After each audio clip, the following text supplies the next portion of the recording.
Well, right now I'm on the school board for Santa Rita. I got to visit the preschool. Oh my goodness, those little 4-year-old kids having a blast. Thanks again for that. Made me jealous of not being in preschool. Oh, damn. We get nap time and everything, huh? Oh yeah. Andrew, you want to introduce yourself to the people who are watching this? Sure.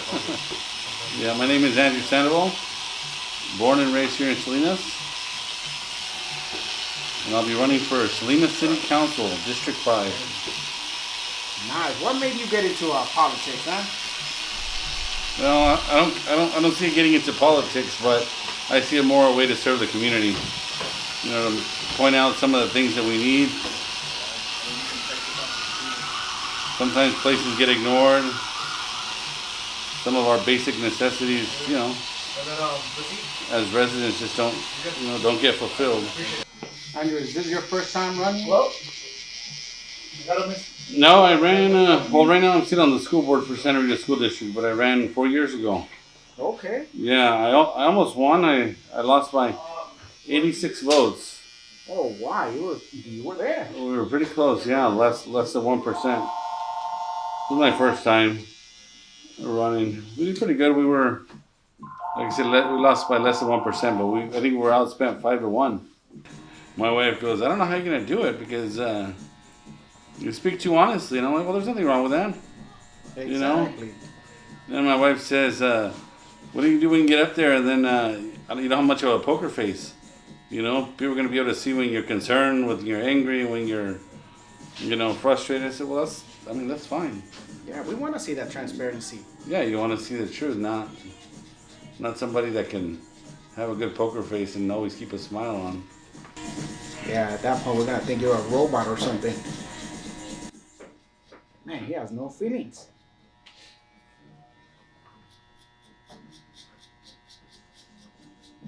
Yeah, I sit on this committee. It's called the Measure G. We oversee, I think it's something like $30 million.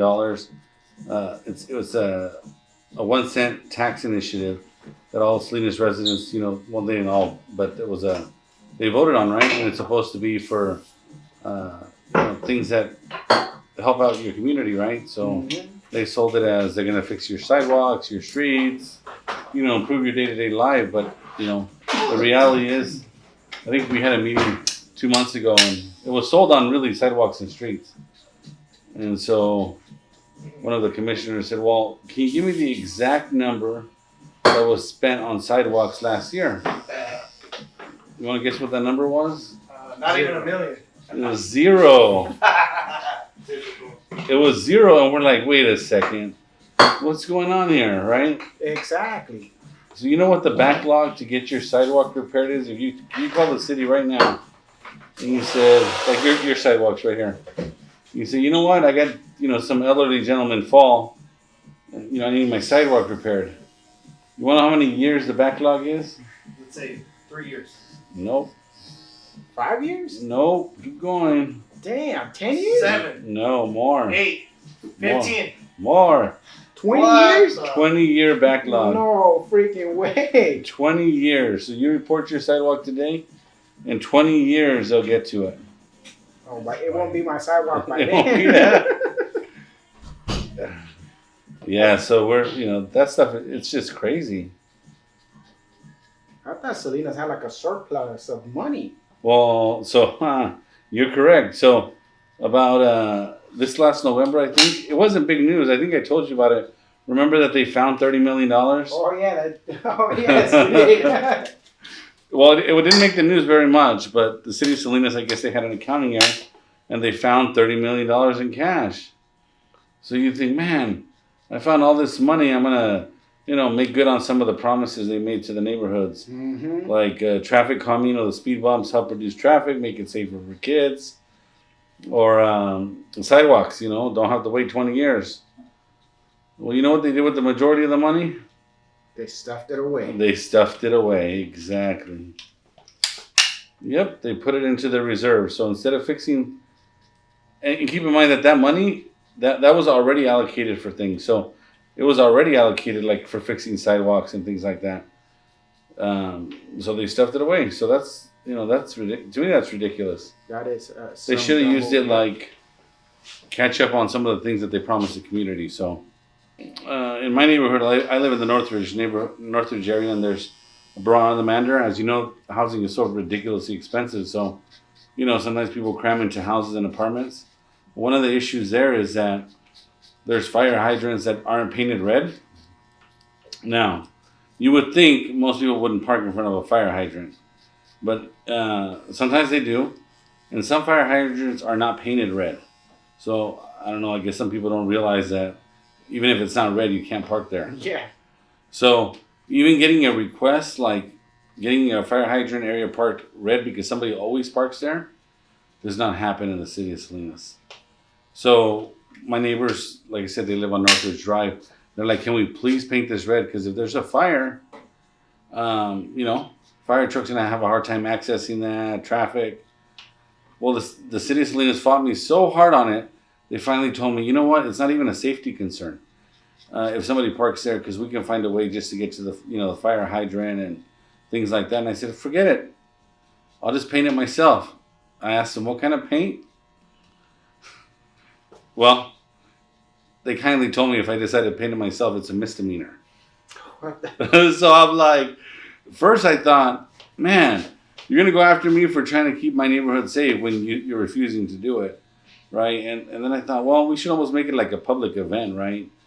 Here, I'm going to paint the curb red, and here comes a cop arresting me for trying to make it safe.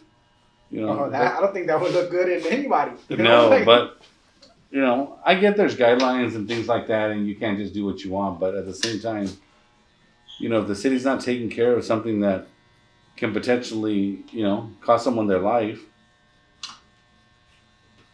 Yeah, that's the thing I just don't understand. Like, whatever happened to common sense, Yeah. So there's an issue right now that we've been working on, me and my buddy Chris. So there's that same apartment complex, Veranda Manor. There's two. Most apartment complexes have two exits, right? Well, this one has two exits, but they ended up welding one of their gates shut. Okay, so their emergency exit gate is welded shut, and so the people can't get out. Then they have like a little control box where a fire department can put their key in or something, and open the gates. Well, that's welded shut. What the heck?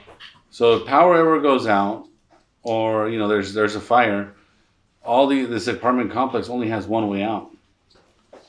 So they issued them a citation.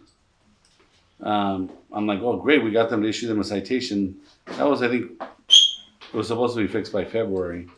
Nothing happens. Oh no, I'm not gonna say nothing happened. They installed a gate opener, but the gate is still welded shut. So then we follow up with the fire department, and right before the fire chief retired, not resigned. Right before she retired, she says, "You know what? There's a bunch of fire violations, not just on that property, but apparently that property is owned by the same company out of Colorado, who owns, I think, 5 different apartment complexes. And we've never been able to collect fees, and they're not fixing their violations." And I'm thinking, what? Well, what's the purpose of issuing them a violation if there's no, enforcement? Yeah, no repercussions of that. Now, you look at a resident, I don't know if you guys know, but I think I talked to you about this in the past. There's if you park in front of you have 2 parking spots on your property. But if you notice, a lot of people have a third parking spot, little cement where they park like on the side of their garage. Well, that's not allowed. So people get citations for those, up to $500. Okay, so imagine for parking on your own driveway, you can get a $500 ticket. But these big corporations who are violating who knows how many fire codes are not being made or forced to pay those. So it's like big corporations against the little guy. Yeah, the guys that have the money don't even have to force to pay anything. Yep. So there's a lot of reasons why it's important for people to run for office, because You need people pushing for those kind of things. Yeah, especially local people who know about our local problems. Well, I'm glad a person like yourself is running because I wouldn't even know how to deal with that stuff. But be so angry. Oh yeah. Well, trust me, it's frustrating. Takes a lot of persistence. I love that word. I think out of all the vocabulary words, persistence is my favorite one. Yeah. So when you are elected, what is going to be your first priority? Well, there's a lot of issues, but I think of this concept. You opened your business during COVID, right? I did? How many people from the city reached out to you about your business? Not one. Not one. Yeah, I think that there's a lot of support for big business and big ag, but for small companies that are developing or want to start up, I don't think there's the resources for that. And I mean, small business is crucial to Salinas. I was in business for a lot of years. I never had a single person reach out to me. Not, hey, stop by, see what we can do for you. So I think there needs to be more outreach to small businesses. We need to make sure we're focusing our money on doing the things we promised. In about 3 years, there's going to be another, 4 years, I think. This Measure G where they pass that 1 cent tax measure, it's going to be up again. But I don't think if the voters don't see that the money went to where it was supposed to go, Yeah, we're not going to vote yes on that. no, why would you? So, I think there's a lot of trust that's been lost. So I think, making sure that there's more community meetings so people have a place to get together. Even if it was here, and that's, like in the barber shop, you can invite your fellow businesses. Hey, what's going on? Share your concerns. Invite your neighbors. Why not? I like that idea. Yeah, because this is definitely a place where people can talk freely. Mm-hmm. So expecting things like people to show up to City Hall. Like there's a city council meeting today at 4 o'clock. I'm not in favor of the meeting starting at 4 o'clock either because who's available to go? Exactly. Most 4 people o'clock. are working, yeah. No. And also they have the possibility. So let's say, for a while it was Zoom only. Remember? Mm-hmm. So last year for the budget hearings, they were allowing Zoom public comment and email public comment. So I think they probably had record numbers of participation. But now they've eliminated that, so now people have to drive all the way to Southside, to wait there to be able to make their public comment. I think that they should keep it open. If people can't show up, email it or Zoom in. Why not? Yeah. Give people options to be there, part of it. I think another issue that I see right there is that a lot of people don't go to meetings like that because they just feel like their voice still not gonna be heard. Mm-hmm. I can see why that would be like a random spot because it's like such a busy road right there too. That's Yep. what kind of sucks too. Like, Yep. crossing all that traffic.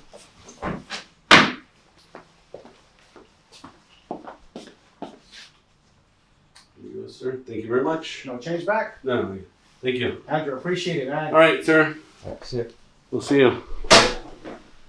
And,